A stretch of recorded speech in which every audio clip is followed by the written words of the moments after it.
Okay, so you're trying to find pollinator-friendly plants, and you're looking into a local nursery, and you want to walk in and find them easily.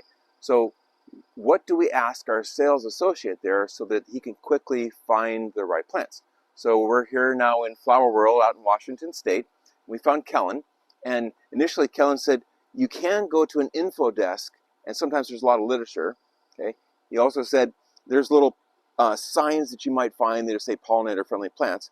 But now if we're asking the question, now it's verbal. What do you want to hear so that you can help your customer out best?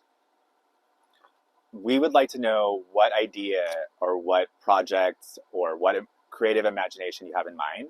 And from there, we'll take it from there. We'll help you find where it is in the nursery.